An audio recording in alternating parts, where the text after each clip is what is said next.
ಹಾಗಾದರೆ PhonePe CEO ಅವರ ಈ ಟ್ವೀಟ್ಗೆ ಯಾವ ರೀತಿ ಆಕ್ರೋಶ ವ್ಯಕ್ತವಾಗಿತ್ತು, ಕನ್ನಡಿಗರ ಕಿಚ್ಚು ಹೇಗಿತ್ತು, ಅದರ ಜೊತೆಗೆ ಕಿಚ್ಚ ಸುದೀಪ್ ಯಾವ ರೀತಿ ಡೆಡ್ಲೈನ್ ಕೊಟ್ಟಿದ್ರು, ಯಾವ ರೀತಿ ಕನ್ನಡಿಗರು ಸಮರ ಸಾರಿದ್ರು ಫೋನ್ಪೇ ವಿರುದ್ಧ, ಹಾಗಾದರೆ ಅವರ ಒಂದು ವಿವಾದ ಯಾವ ರೀತಿ ನಮ್ಮ ಕರ್ನಾಟಕದ ಜನತೆಯ ಕೆಂಗಣಿಗೆ ಗುರಿಯಾಗಿತ್ತು, ಅದರ ಬಗ್ಗೆ ಒಂದು ಫೋನ್ಪೇ ಸಿಇಒ ವಿರುದ್ಧ ಕೆರಳಿದ ಕನ್ನಡಿಗರು.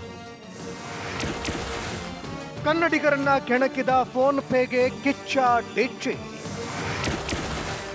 ಫುಲ್ ಟ್ರೆಂಡ್ ಆಯ್ತು ಬಾಯ್ಕಾಟ್ ಫೋನ್ಪೇ ಅಂತ ಸದ್ಯಕ್ಕೆ ಫೋನ್ಪೇ ಸಿಇಒ ಸಮೀರ್ ನಿಗಮ್ ಹತ್ರ ಕೇಳಬೇಕು ಅನ್ಸತ್ತೆ. ಯಾಕಂದ್ರೆ ನಮ್ಮ ಕನ್ನಡಿಗರ ಬಗ್ಗೆ ಮಾತನಾಡಿದ್ದ ಫೋನ್ಪೇ ಸಂಸ್ಥೆಯ ಸಿಇಒ ಸಮೀರ್ ನಿಗಮ್ಗೆ ಈಗ ದೊಡ್ಡ ಸಂಕಷ್ಟ ಎದುರಾಗಿದೆ. ಹೀಗಿದ್ದಾಗಲೇ ನಟ ಕಿಚ್ಚ ಸುದೀಪ್ ಕೂಡ ಫೋನ್ಪೇ ಸಂಸ್ಥೆಗೆ ಸ್ವಲ್ಪ ಬುದ್ಧಿ ಕಲಿಸೋಣ ಅಂತ ಮುಂದಾಗಿದ್ದಾರೆ ಅನ್ನೋ ಸುದ್ದಿ ಭಾರಿ ಸಂಚಲನ ಸೃಷ್ಟಿ ಮಾಡಿದೆ.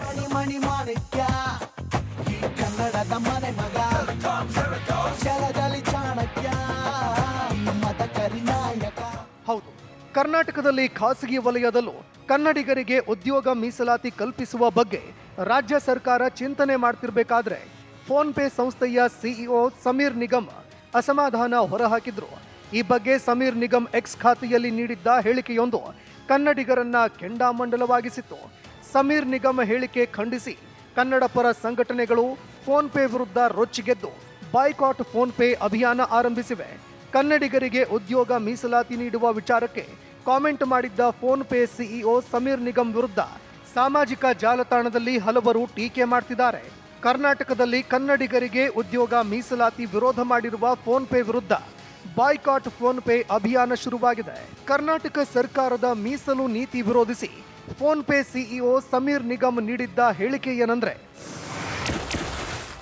ನನಗೆ 46 ವರ್ಷ, 15ಕ್ಕಿಂತ ಅಧಿಕ ವರ್ಷ ಯಾವುದೇ ರಾಜ್ಯದಲ್ಲಿ ವಾಸ ಮಾಡಿಲ್ಲ. ನನ್ನ ತಂದೆ ಭಾರತೀಯ ನೌಕಾಪಡೆಯಲ್ಲಿ ಕೆಲಸ ಮಾಡ್ತಿದ್ರು. ದೇಶದಾದ್ಯಂತ ಹಲವು ಕಡೆಗಳಲ್ಲಿ ಕೆಲಸ ಮಾಡಿದ್ದಾರೆ. ಅವರ ಮಕ್ಕಳು ಕರ್ನಾಟಕದಲ್ಲಿ ಉದ್ಯೋಗಕ್ಕೆ ಅರ್ಹರಲ್ವೇ? ನಾನು ಕಂಪನಿಗಳನ್ನ ಸ್ಥಾಪನೆ ಮಾಡಿದ್ದೀನಿ. 25,000ಕ್ಕೂ ಹೆಚ್ಚು ಜನರಿಗೆ ಕೆಲಸ ಕೊಟ್ಟಿದ್ದೀನಿ. ನನ್ನ ಮಕ್ಕಳು ತವರು ನೆಲದಲ್ಲಿ ಉದ್ಯೋಗಕ್ಕೆ ಅರ್ಹರಲ್ವೇ? ಇದು ನಾಚಿಕೆಗೇಡಿತನ. ಕಂಪನಿ ಹಣಕ್ಕಿಂತ ಕನ್ನಡಿಗನಾಗಿ ನನ್ನ ಸ್ವಾಭಿಮಾನ ಮುಖ್ಯ. ಕನ್ನಡಿಗರಿಗೆ ಮೀಸಲಾತಿ ಕೊಟ್ರೆ ನಿಮಗೇನು ಪ್ರಾಬ್ಲಮ್? ಫೋನ್ಪೇ ಜೊತೆ ಒಪ್ಪಂದ ಮುರಿತಾರ ನಟ ಸುದೀಪ್.